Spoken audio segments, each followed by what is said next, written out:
appreciate you all coming out here today, and we're going to share two very unique stories with you.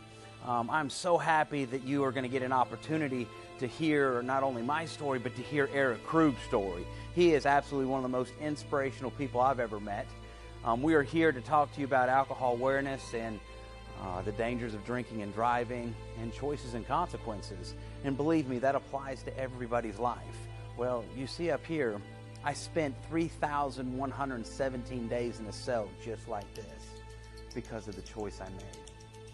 Let me just tell you something. That choice I made, it cost the lives of two wonderful people. They're no longer here anymore. They're dead because of what I did. That choice that I made it when I was 22 years old. You know what? I was trying to have fun. I was trying to enjoy my life. But on April 11th of 2000, that is the night that I made this choice, a night I will never forget. I remember that night I was at this party. It was a small party, just a small group of us got together. I had 4 drinks. My friend Jesse and I, we got a phone call from some of our friends. They were down the road at another party. Man, everybody we knew was going to this other party. So, of course, Jesse and I, we wanted to go too. I remember when my friends called me up, I told them I'd be over in a little while. Jesse and I, we went right out to my car. I got into the driver's seat, and then Jesse, he came around and got into the passenger seat. And then we drove off. Except we never made it to that other party. I was driving down this back road. It was somewhat in the country. It was a shortcut to where this party was at. You know what? That road is not far from where we are right now. That road I knew so well because it was a shortcut to my friend's house.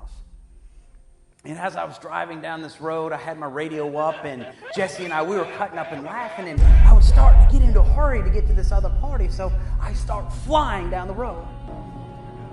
I got up to about 80 miles an hour. This small country road, little 2-lane road, the speed limit there was 35. I'm just going to say this, my friends and I, we did used to speed up and down it, so I really didn't think it was that big of a deal. I was going 80 miles an hour in a 35-mile zone. I drove up onto this white minivan. As I drove up onto this white minivan, the only thing I was thinking about was, getting to the party to hook up with my friends, and I just decided to blow past them. I didn't want to have to wait for that car. As soon as I passed this white minivan, right down the road a little ways, I could see this oncoming vehicle. It was a car in the other lane coming in my direction. They had their left-hand turn signal on. I could see that yellow light blinking right there. So I started to gradually try to get back over to my lane. And as I was getting back over to my lane, I could see this gold flash shoot in front of my face. Then bang! It was incredibly loud and solid sound. And everything went black. After several seconds had passed, I could not see anything yet. But I started to hear my tires roll off the edge of the road. And as soon as they came to a stop, that's when I opened my eyes and I found myself pinned on the passenger side dashboard. I could not hardly think. I couldn't even grasp what was happening. But when I crawled out of that car, I noticed that my right leg had been dislocated from my hip and it was wrapped around on my back. And where my knee had slammed into the dashboard right next to the steering wheel, it was bleeding severely. I started to fall in and out of consciousness from the pain. But the next time I regained my consciousness, at least the next thing I remember, was there was an officer standing over me. He knelt over me, and he looked right at me, and he said, "Have you been drinking?" When I was lying there, so worried about maybe going to jail for a DUI, worried about what happened to my car, I hear someone in the background yell, "There's a fatality on the scene. There's a fatality on the scene." And as soon as I hear those words, I realize right then that I just killed somebody. After I was released from the hospital, I was able to read a police report, a newspaper article, all kinds of stuff. And I started reading along about everything that happened that night. Well, I started to read along, and it said that I was driving down this back road, passing this white minivan. They said I was going approximately 77 miles an hour. Now, one of the ways they were able to determine this is because my speedometer had actually stuck at 77 miles an hour on impact. So, after the crash, they had pictures of everything, and there was one picture of my speedometer. Never forget it.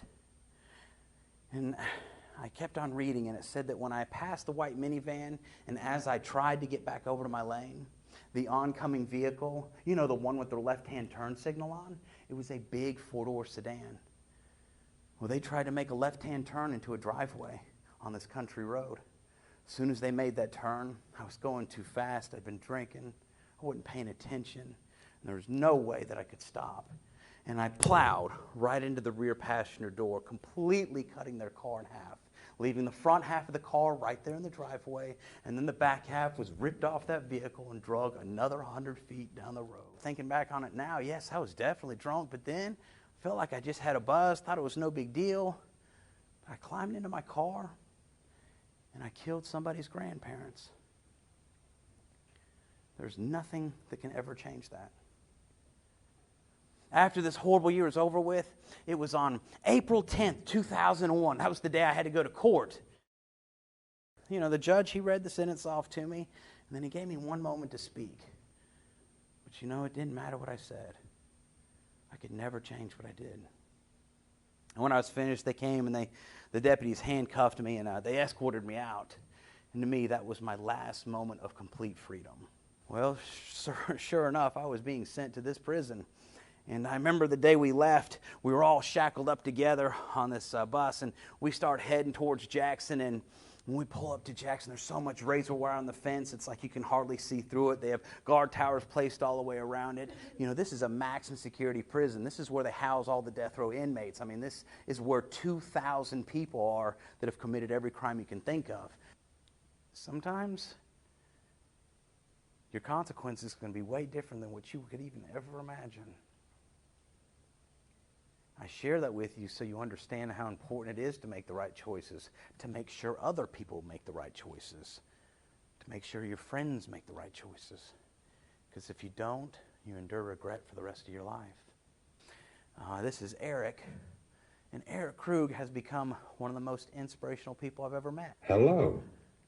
My name is Eric Krug, and thanks to the wonderful world of technology, I am able to communicate a short message to you through this special software program.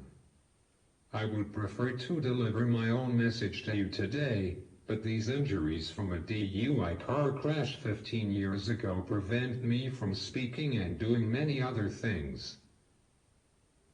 My college life ended very suddenly from a DUI crash. That night was supposed to be a wonderful evening for me and my friends. But it did not turn out that way. Whenever I have the opportunity to tell my story, I want to remind you that being in the audience was something I also have done, and sometimes I would listen and sometimes I would not. Hopefully you hear something in my story that will save your life or one of your friends. I want to tell you a little bit about our story after Eric talks. Please.